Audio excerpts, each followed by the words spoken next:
Hello, everyone, and welcome to the Bay Area Case Studies Virtual College Fair Explore session. I'd like to thank you all for joining us today. Just a few housekeeping items before we do get started. There's a Q&A button feature on your screen to type your questions to our presenters at any time. Your camera and microphone are turned off so the panelists cannot see or hear you. And this is just one of many sessions happening this evening. The College Fair is right after this, so make sure you go check that out. And this presentation is being recorded and will be available within about a week at strivescan.com/BACS. We have a great variety of schools I'll be presenting to you today that vary in size, location, other characteristics. So we do hope this session broadens your horizons a little bit as well. So we are in Explore Session 10, so I will go to that session. So here today we have Rice University, DePaul University, Haverford College, Hofstra University, Pepperdine University, and Bowdoin College. So I will go ahead and turn it over to our representative from Rice to get us started. Great, thank you so much. So I'm going to go ahead and share my screen so you can see the presentation. So hi everyone, you should be able to see the PowerPoint. My name is Sneha Koherkar and I'm an Associate Director of Admission at Rice, as well as a proud Rice alum. So I'm really excited to be here talking to you a little bit about the opportunities at Rice and what kinds of things you can expect as a Rice student. So Rice is made up of 6 undergraduate schools of study. We have a School of Architecture, Engineering, Humanities, Music, Natural Sciences, Social Sciences, as well as our newest undergraduate offering, which is our undergraduate business major starting this upcoming fall. Students really have the opportunity to explore interdisciplinary learning, pursue multiple academic interests during their time at Rice. We have really flexible distribution requirements that encourage that kind of exploration while still allowing you to really delve deeply into your major starting as early as your first year. So you're not bound to just one area. Many of our students will pursue double majors or minor across different schools of study, and that's really quite common and encouraged. Our small classes and focus on undergraduate teaching really ensures that you have unparalleled access to our faculty members. We have a student to faculty ratio of just 6:1, and our faculty are incredibly recognized for their research, their accomplishments, and it's amazing how encouraging and excited they are to work with students, guide them, and mentor them, not just in kind of a lecture style classroom, but outside of the classroom experience as well. Now, we are a research-based institution. We have more than 45 research centers and institutes on our campus where students can really get involved in that hands-on kind of learning. In any of our academic areas, our students can get involved in research as early as their first year, and about 68% of our students are going to do so during their academic time at Rice. So this is something that's really common. If you want to do research, all you have to do is just reach out to your professor and they're going to help you get involved and find an opportunity that really matches your interests. Now, Rice is really recognized for our student life.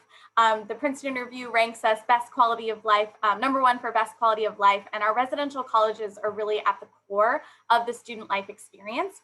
We have 11 residential colleges, and students are randomly placed into one of these 11. It serves as your home during your 4 years at Rice.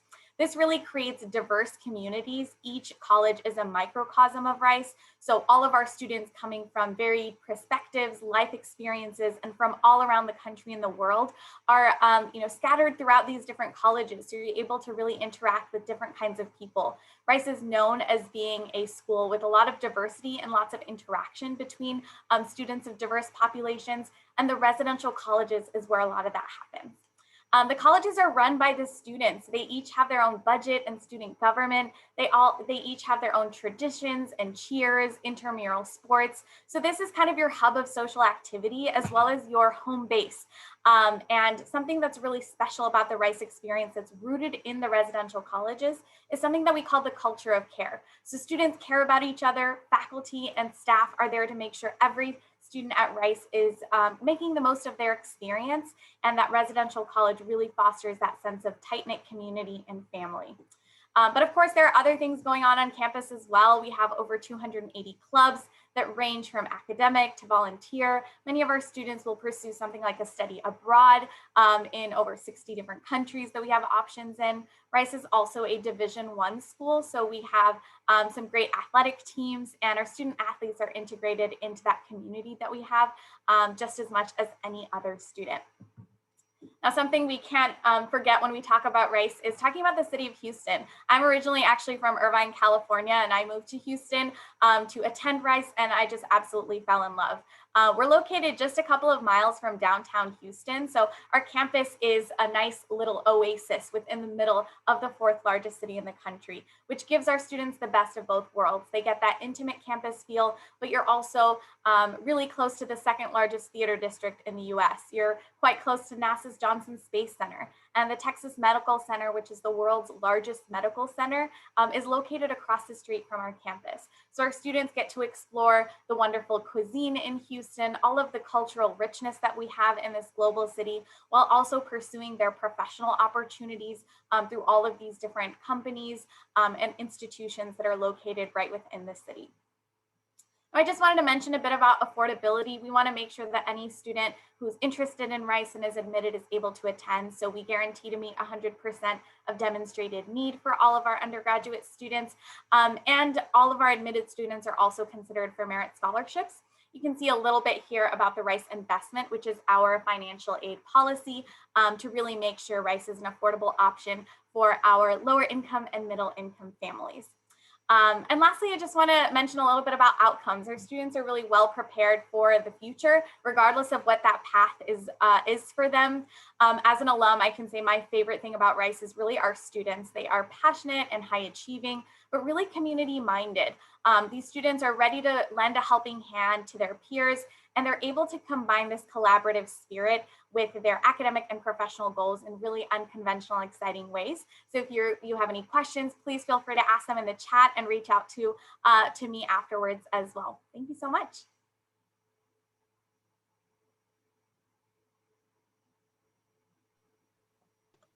All right. Thank you, Rice University, for that presentation. I will now turn over to our next institution, which is DePaul University. Yep. Hi, guys. Sorry, I jumped the gun there. Natalie Lugg here from DePaul University. First and foremost, we are going to start with location.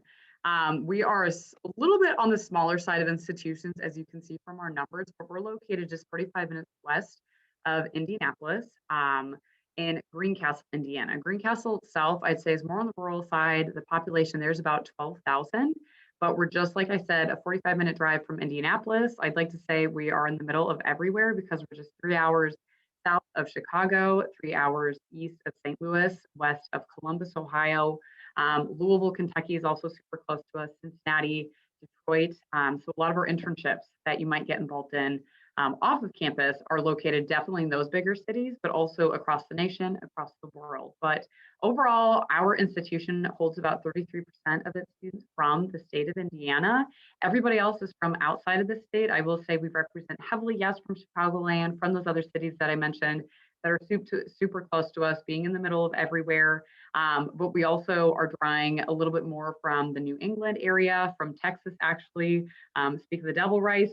And then we also have a Southeast Regional, actually, who is helping work our numbers go up a little bit higher in Florida and Georgia and South Carolina, North Carolina, Alabama, what have you. But overall, we're a Division III institution too, as you can see, our field hockey players playing up there. We do have a variety of students that are in not only varsity athletics, but also intramurals and clubs, which we'll dive into a little bit later. But we do have two different schools. That's why we're technically a university. We have our College of Liberal Arts, where we offer students a Bachelor of Arts, also known as a badass degree here, and then our School of Music. And you see that yellow line. That's not a divider for our schools. A lot of our students will be involved in all different types of classes across all spectrums. So you might have some musicians in your chem labs. You might have some economics majors in your choral groups, in your orchestras.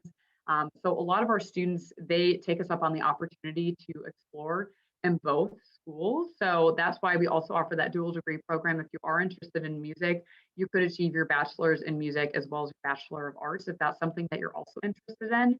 But being a liberal arts institution, we're going to make sure that your skill sets are strong in all different areas, not just major or career path that you're going to choose to go down.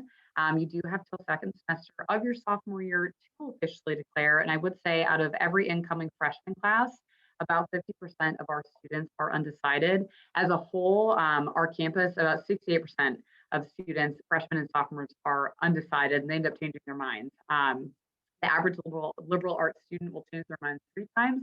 I went to a similar liberal arts institution, and I changed my mind 5. So I'm definitely on the outlier in that regard. But one of my favorite things about DePauw is actually sending our students off of campus. So you're going to be taking a lot of what you're learning in the classroom and applying that to the real world.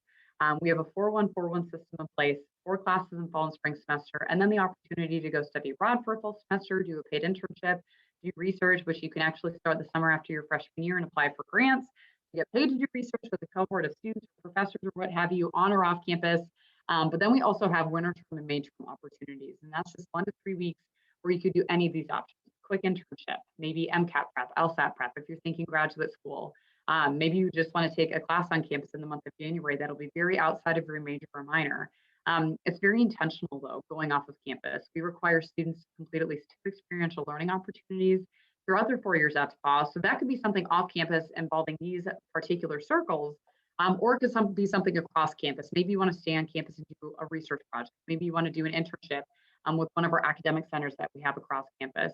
A lot of different options, a lot of doors opened. And I will say our alumni network helps a lot with that. That's probably one of our biggest, I guess, attributes of our university, is that our alumni are definitely there to stick their necks out for our students and make sure that they're helping get those students feet in the door wherever they want to go next, laying those stepping stones down, helping them find the resources to support them with where they want to go. But you're not going to be off campus as much as say a full 4 years.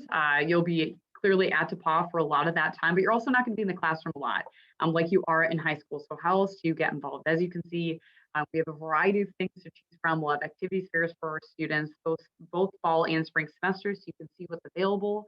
I definitely say take advantage of all the resources that universities can bring to campus, as well as sending you out to campus. We do want to bring the world to you through performances with our school music, through our speaker series, multiple speaker series that we have across campus, depending on the academic department. But overall, jumping to this slide, we want to make sure that not only are you successful throughout your 4 years at DePauw, that you're successful after DePauw. So it could be graduate school. It could be going and starting an entry-level position. A lot of these employers that you see, they are the internships that we provide and offer and connect our students with throughout their 4 years at DePauw. And just to kind of give you an idea of where some of our alumni have gone off to, I just want to briefly introduce you to a few of our most recent alumni. You might be able to relate to some, others, maybe you're like, I have no idea what that is. I don't know what, fully what they're doing, but it might open doors and pathways to other ideas that you've thought of, other interests that you might have. Now, I do also want to briefly go over our application process for those of you who are juniors. We're on the Common App. It's free to apply to DePauw.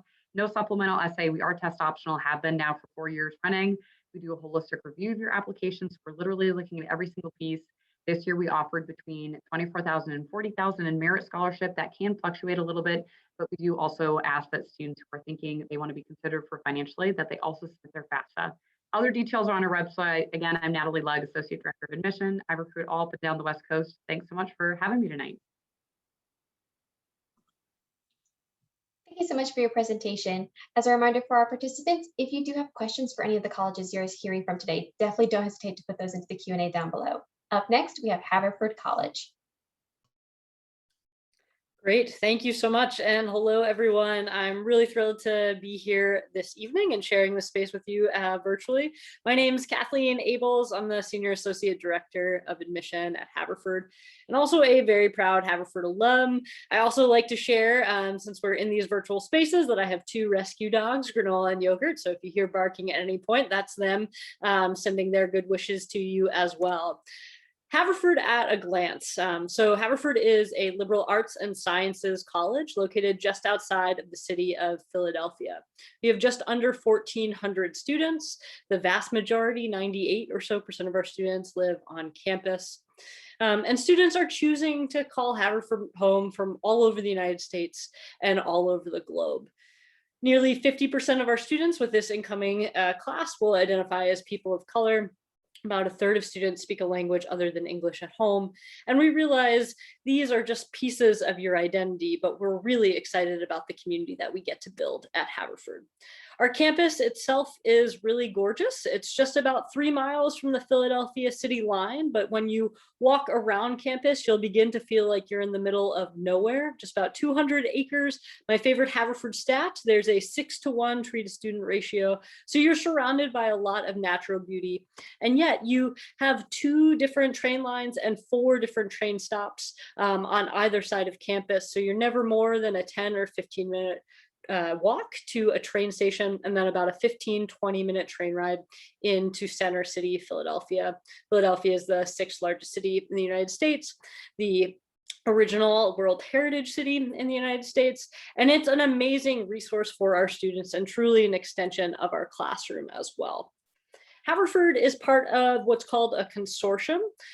This is both academic and social in nature. And what it means is that our students have all the benefits of being at a small, highly residential liberal arts and sciences college, but also the resources of a much larger institution. You'll see that over half of our students each semester will choose to take a class outside of Haverford. They can do so at Bryn Mawr College, Swarthmore College, or the University of Pennsylvania, and any of Penn's 5 undergraduate colleges, including the Wharton School of Business.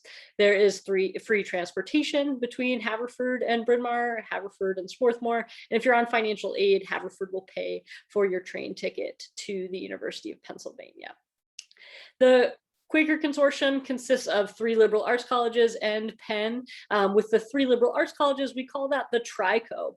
And Haverford, Bryn Mawr, and Swarthmore students are really engaged and involved outside the classroom together as well. That could be clubs and organizations, but it also means that any Haverford event on campus is open and free of charge to students from Bryn Mawr and Swarthmore. So if there's a really awesome speaker series or really great concert, students from Swarthmore and Bryn Mawr are coming to our campus, and in the same way, our students hop on that free shuttle and are able to take advantage of opportunities at Bryn Mawr and Swarthmore at no additional cost. Just to give you a sense, I love maps, so just to give you a sense of sort of where we are and our close proximity to our other colleges in the consortium, in addition to being just about 12 miles away from the Philadelphia International Airport. So while a 5 or so hour flight from the Bay Area, you'll get to campus by just 1 train and really easy to make that trip. We offer a few dual degree programs. This allows our students to graduate from Haverford with a Bachelor of Arts or a Bachelor of Science in 4 years, and then in 1 additional year with a master's in these 5 fields.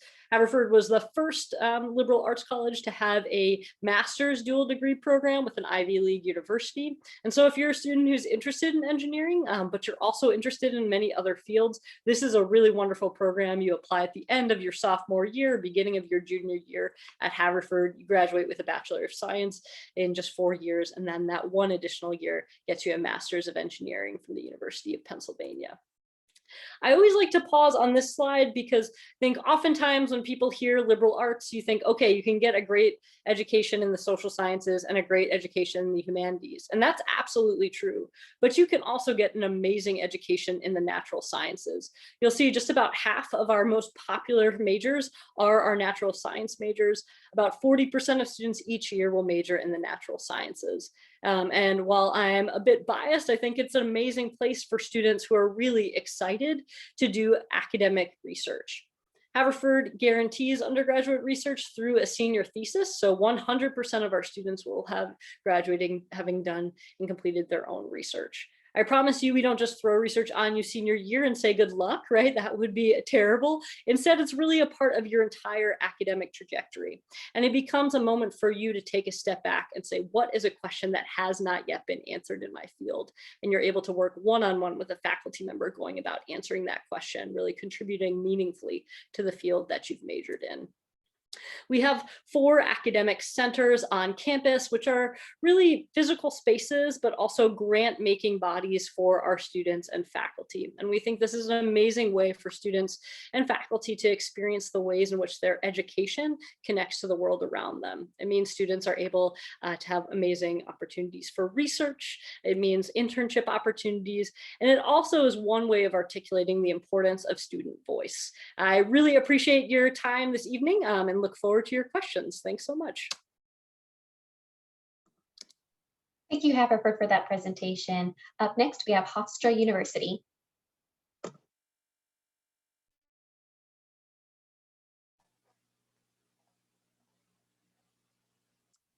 Okay, welcome everyone. Thank you so much for joining. My name is Christine Niemeyer. I am one of the Assistant Deans of Admission at Hofstra.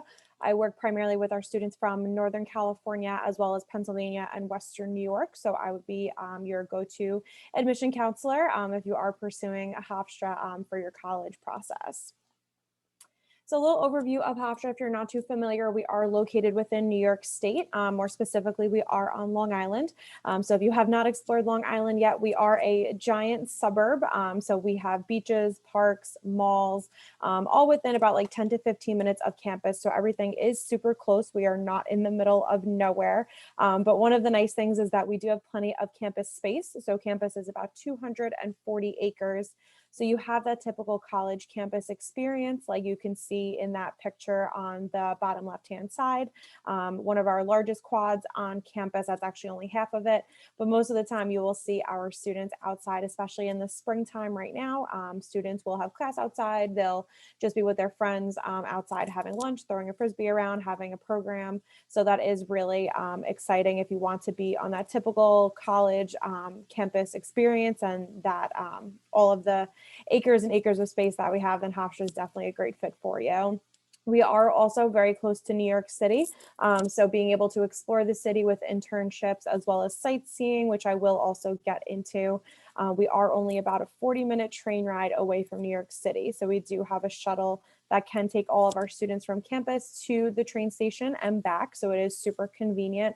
But if you want to be close to the big lights and the big excitement of New York City and get all that it has to offer, but again, still have a typical college campus, then like I said, Hofstra is a great fit for that. So overall, we are a mid-sized school. So we are roughly about 6,120 undergraduate students. We do, of course, have graduate population, medical school, law school on our campus. So those students are included as well. So we get a little bit higher in our total population.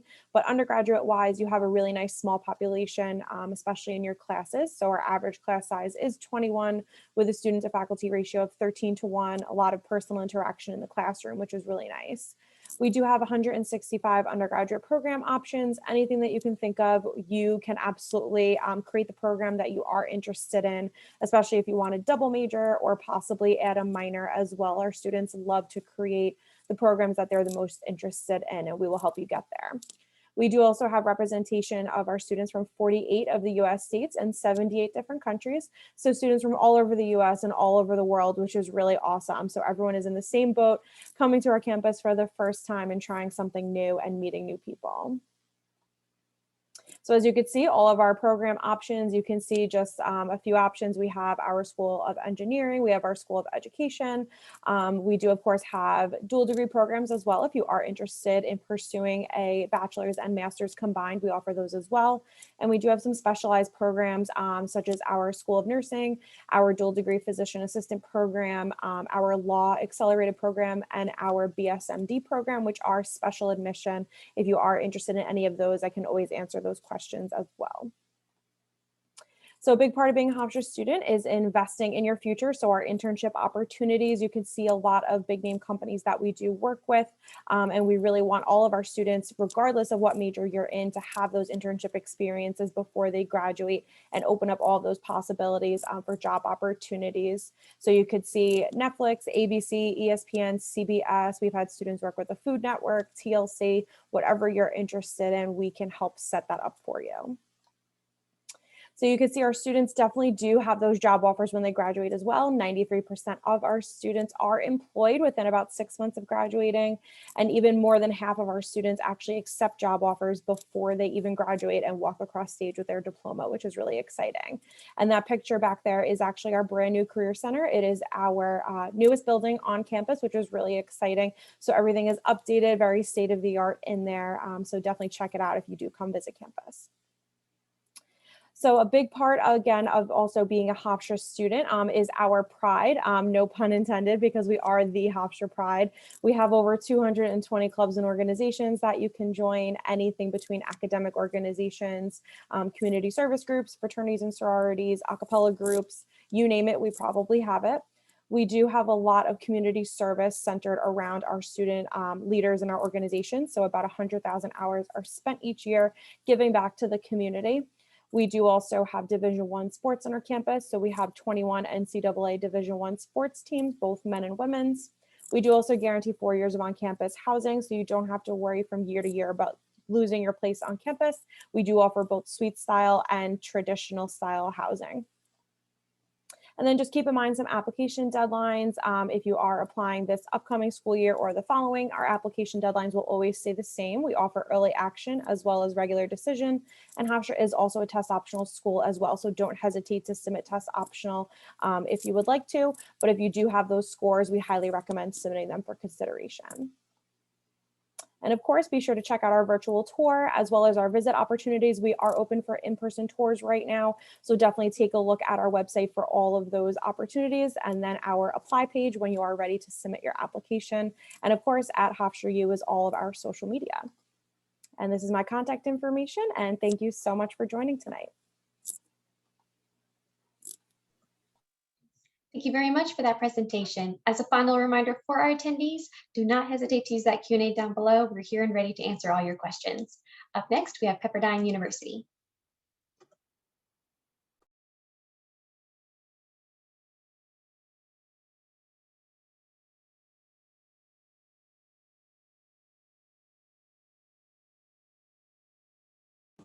All right, a nice smooth start, just the way we like it. Hey, everybody. My name is Peter Walton. I serve as Assistant Director of Admission at Pepperdine University. We have some great colleges here. You guys are lucky to be exposed to, man, all of these really great schools. And it's even fun for me, having been in this business for a while, to just look at, man, how many excellent schools there are around the world. I'm going to be talking a little bit about Pepperdine. I may be the first school from California to be speaking, so that's something. Pepperdine University, you've got a great view on the screen here. We are located in Malibu, California, south of many of you. We are a small private Christian liberal arts university. We have a total undergraduate population of only about 3,400 students, which puts us in good company with a lot of the schools that you've heard from today. And we're going to talk about the benefits of that smaller education. So let's take a look at one thing that I think is really important to know about Pepperdine, and that is our mission statement. We say that Pepperdine is a Christian university committed to the highest standards of academic excellence and Christian values, and that we are a place where students are strengthened for lives of purpose, service, and leadership. And you guys, you've heard about a lot of great benefits from a lot of really great schools, the out-of-state experience, the study abroad experience, the opportunity to create your own major, liberal arts education, sports clubs. We're going to talk about those for Pepperdine too. What I think is really important as you're looking at all of these great schools is taking a look at who they are, at ways that they are preparing you to go the places that you want to go and to be the people that you want to be. So what attracted me originally when I was in your shoes looking for schools, coming from California myself, was the mission statement saying, hey, this is a place with academic excellence, with Christian values, where I'm going to be strengthened for purpose, service, and leadership. And that was really important to me at the time, and I would guess might be important for you too. Let's talk about academic excellence. So like many of the great schools you've heard from today, we are a liberal arts university. What does that mean? It means that we are offering, in addition to your major classes, and making you really good at the 44 majors and 41 minors that we offer, that we're going to talk about in just a second. In addition to that, we are really interested in giving you a broad foundation of knowledge across the humanities, across the social sciences, like Kathleen said. I love that, but also across things like the STEM fields, like lab sciences, as well as fine arts, as well as religion and foreign languages and non-Western history, culture, and literature. We find that it's really important to have an understanding of these things, and that actually makes our students stand apart when looking for jobs in those fields that they choose, and leads to our really high placement rate of 94% of our students being fully settled within 6 months after graduation. What are the majors that we offer? Well, we've got our top 5 here, bottom right-hand side of your screen. Business administration is something we are the most well known for. We also have a graduate school in business and a 5-year MBA program. Business is certainly our strength and something we are most known for. Psychology is our second most popular major. Biology, econ, and sports med round out our top 5. So you can see, bucking that trend of liberal arts colleges only being good at the humanities and social sciences. Again, Kathleen, I love that. But we offer not just the ones you see on the screen, but a total of 44 majors and 41 minors as well. In fact, we've added some really interesting minors recently in entrepreneurship and social change. So things that you may be really interested in the classroom. We have a student to faculty ratio of 13:1. I think Rice had 6:1. Tip my hat to Rice, that's incredible. We're pretty proud of 13:1 though. We've got an average class size of 19, and you can see one of our classrooms here and just how accessible that professor in the middle is to all of our students. You can easily raise your hand. The professor will not only see your hand, but will know your face and your name and a bit about you. And you may even find, like I did, that your professor includes their cell phone number on the course syllabus. So in addition to their office hours, they're actually giving you their cell phone number to call them to be a resource for you. In my first class at Pepperdine, the professor said, if you have any problems, day or night, related to this class or not, you give me a call. And I was blown away by that and actually ended up taking him up on that. He became a mentor for me moving forward. 35% of our faculty, including him, live on campus. And I can promise you guys you'll be invited to a professor's house for a class session and the opportunity to really be invested in by our professors. All of our classes are taught by professors. We do not have students teaching, including TAs. Christian values, what does that actually look like at Pepperdine? We are a Christian university. We're associated with the Churches of Christ denomination. Do you need to be a Christian to come to Pepperdine? No. We don't have you sign a statement of faith. About 70% of our students belong to some branch of Christianity, whether it's Protestant, Catholic, or Orthodox. About 30% come from different faith traditions, like my Jewish friends and my Muslim friends and Buddhist friends and Hindu friends and Sikh friends, or perhaps are atheist or agnostic. What all of our students are engaging in is conversations of faith. We want all of these voices at the table, and we need your voice at the table as well. Students take 3 religion courses, as you can see on the screen here. Is that 3 every year? No, it's 3 total. And we engage in a convocation series, kind of like chapel. Students are asked to attend 14 a semester that averages once a week to engage in these conversations of faith on campus. We've got a few interesting and important statistics on our campus here. We're about 50% in-state, 50% out-of-state. So you'd be in good company with fellow Californians, about 54%, but then just under half of our students are coming from out-of-state, including 13% of our students coming internationally. As I said, we have a student population that's small, about 3,400 students. Service is big, and you can see an ethnic breakdown of our campus as well, which is very important. A couple of the things going on campus before I go to my last slide. Tons of different clubs and events, 18 identity-based groups, including our Black Student Association, our Latinx Student Association, our Crossroads Club for LGBTQ identifying students and allies, D1 sports, club sports for those of us who aren't D1 level, and lastly, one of the top study abroad programs in the nation with about 80% of our students studying abroad across 24 different programs. I'll be your admission counselor for Pepperdine University. Thank you for having me and have a great day. Thank you, Pepperdine, for that presentation. Our final institution for this session is Bowdoin College.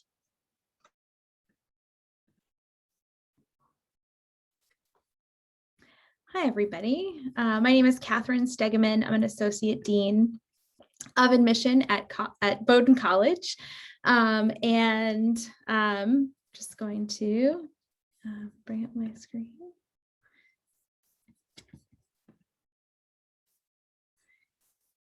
All right, should be able to see the slideshow now. So Bowdoin College is a small liberal arts college. We're in Brunswick, Maine. We're about 2,000 students on about 200 acres. This is a shot of our main quad, kind of looking towards downtown. And I want to talk a little bit about what being Maine means to us, because kind of where we are is who we are. And this is, sort of the overlap that we have, with Maine in terms of our identity. We are, a college and a state that share these attributes. So we are welcoming, we are hardy. We do have winter here, and I think that helps with the hardiness. Maine's a pretty laid back place. It's a relatively sort of modest and humble place. And, when Bowdoin students come to live at Bowdoin, they're also choosing to live in Maine. And, for a lot of them, they're coming from away, as we say, more like 65% of our students come from outside of New England. Almost 15% are international students. California is actually one of our bigger states that we draw from. So, we have students who come to Bowdoin from all over, and when they come, they really get to experience what it's like to live in Maine, which is an incredibly neighborly place. This is where we are in the country. Sometimes it can be a little bit hard to imagine flying so far, but we are in a town of about 25,000 people in a county of about 250,000. The biggest question I get from San Francisco area students, Bay Area students, is how isolated are you? And I like to show this picture of Main Street because Main Street's 4 lanes. There's a lot of activity. There's like 60 eateries in town, bowling alleys and movie theaters and Starbucks and Target. And so, you wouldn't be coming to a place that was isolated in any kind of way. We don't have traffic reports, which is great. It's very easy to navigate around. Maine, we're about 20 minutes north of Portland, which is Maine's largest city. Portland is an incredible place to visit if you haven't had the opportunity. Incredible food scene, great art scene, right on the ocean. Maine is, like I said, it's a very neighborly place. People kind of know each other. It's easy to get around.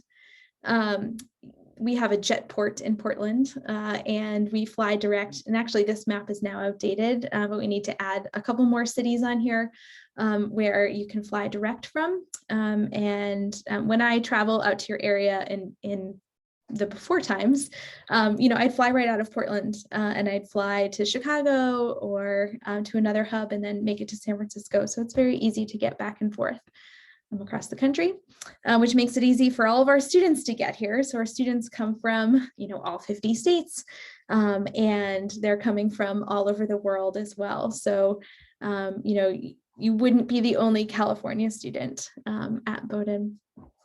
We are right on the coast, and that really does shape, some of our key academic programs at Bowdoin. So we have 2 research centers which are located off campus. So this is the Schiller Coastal Study Center, which is 20 minutes away, and houses our marine biology lab, and soon to be some residential facilities there will be opening in the fall. And this is a place where students will come to do research or come for recreation. We also own Kent Island Research Station, which is in the Bay of Fundy in Canada, and that's a summer research station with students who are doing a variety of different disciplines, from Arctic seabird migration to writing and painting. And so that's a really incredible property that our students have access to as well. We are part of the New England Small College Athletic Conference. And so you can see our peer schools here. We enjoy great rivalry with these schools. Bates and Colby are the other 2 that are in Maine. And it's really fun to go to those athletic events, or, when, one school has a concert, everyone kind of tends to congregate in normal times. And so again, we're in good company here in Maine. In terms of our culture and our heritage and kind of how we were founded, this is our first president of the college, Joseph McKean. And when he opened the college in 1802, he said, "Institutions like Bowdoin are not endowed for the benefit of private citizens, but exist to serve the common good."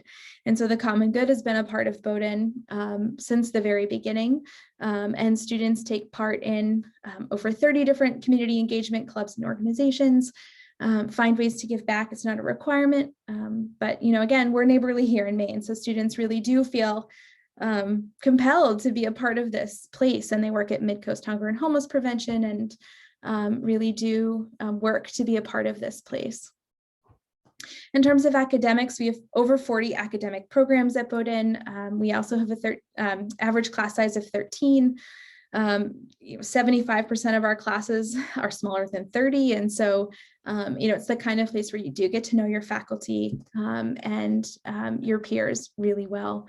And faculty really utilize our location, to enhance what students are learning in the classroom. Our alumni have gone on to found and work at some of really the most influential companies in the country. And so I think a lot of people think, well, who knows of a small college in Maine? Well, a lot of people, including people who work or founded some of these industry leaders. But we also have a lot of students who choose to go on to graduate school. So you can see our top graduate schools listed here. So about a quarter will go on to graduate school following Bowdoin, and then that number goes up to 80%. After 5 years. So what we look for is a very simple chart. We're looking for who you are. We're looking for the kind of academic work you've done, but what we are need blind, we're no loan. And we were the first test optional college in the country. And so students are not required to submit their testing at Bowdoin. I'm happy to answer other questions, but appreciate your time tonight, and just good luck. Wonderful. Thank you, Bowdoin, and all of our other presenters to giving us a little bit more insight to your respective institutions. I am going to invite our panelists to come back for a quick little round robin to answer this question for you guys. So what is your favorite event or tradition on campus? We will be going in presentation order, so I will turn it right over to Rice University. All right, thanks so much. So my favorite tradition on campus is something called O Week, which is our orientation week. And specifically when students move into campus, you're driving onto campus, maybe with your parents, all your stuff. Rice is so incredible about O Week, and we want to be as welcoming as possible from day one. So when you show up to campus at your residential college, there's actually going to be a bunch of upperclassmen who are yelling your name, cheering for you, honking, dancing, and they're going to move everything for you into your room. This is even before you've introduced yourself, because they've actually studied your name and your interests. And so it can be a little scary at first when you're driving up and somebody starts screaming your name and you're like, how do they know who I am? But I think it really goes to show just how much our students care about welcoming in that new class.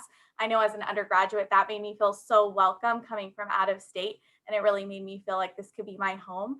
So I think it's a great way to start your journey at Rice. DePaul University. One of our biggest traditions on campus, and you'll see this on your tour, we have a huge boulder that we always point out to students. And way back when, they said it was a petrified tortoise shell, and the farmer would make sure that people would pay 25 cents to see this tortoise shell, and then it transitioned into being the spot where people would meet to go out on dates. It is now a tradition on campus where the very first fall, everybody drops what they're doing and runs to the boulder and back to where they are. And when I say drop everything, I will let you use your imaginations. It might be books, it might be clothes, it might be hat, shoes, what have you. It's currently snowing on campus right now, but it is not the first snowfall of the year, thank goodness. Unfortunately, my office does have a great view of that boulder. So luckily, I haven't seen any naked runs, as they call it here, but it's just something very interesting and unique that we have. Haverford College. Great, thanks. I actually have the perfect Zoom background for this. So at Haverford, mentioned all students have a senior thesis, and once they have completed that, the whole senior class will gather on Founders Green, sort of the central green on campus, and they'll go into Founders Hall, the original building. At the top is this bell tower, where students have the opportunity to write their name on the bell or on the wall surrounding the bell. And then every student actually rings the bell. And I love this for a lot of reasons. It's really celebratory, but I think it also is indicative of this both deeply individual and deeply collective experience. There's the sound that you've made in the ringing, but the way that that's contributing to the impact that your class has had on our community. Hofstra University. So I would say my favorite tradition on campus is our fall festival. So it's similar to what your homecoming would be on campus. One thing that is different about Hofstra is that we do not have a football team. So our events are not necessarily centered around the football team for fall festival, but rather we have a large carnival. It's also the first weekend that your family and your siblings can come visit you after you've already spent about a month on campus. We also do usually have a performer come to campus. So we've had Flo Rida, TLC, we've had Kesha, we've had all different kinds of performers come to campus, which is really exciting. And usually our students will go participate in different activities throughout the weekend, as well as our men and women's soccer team will usually have a game as well. So it's a big spirit support weekend for the whole campus. Pepperdine University. This is a hard one for me. I think my favorite one among many is our Step Forward Day, where our entire student body, as well as faculty and staff, go into various parts of Los Angeles to serve, whether that's in under-resourced schools or cleaning up certain areas, whatever the case may be. We all then get to come back to Pepperdine on our big lawn, gigantic lawn overlooking the ocean, and we've got a couple In-N-Out trucks. And you guys know In-N-Out, so I don't have to tell you about it. We get to enjoy and share stories of the day from serving our community. And Bowdoin College.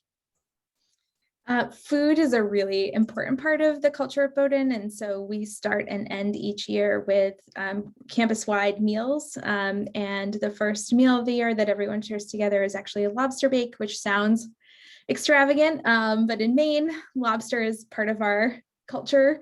And it's just a really wonderful way for students and faculty and staff to all come together and start the year, breaking bread with each other. Wonderful. Well, thank you everyone for joining us today. When you close this window, there will be a link to a very quick 4-question survey. We would appreciate any feedback you can give us. And this is also just one of many sessions happening. The college fair is up next, so definitely be staying tuned for all of that. And in about a week, you'll be able to find this session's recording as well as any other recordings from today at strivescan.com/BACS. Again, thank you for joining us and have a great day.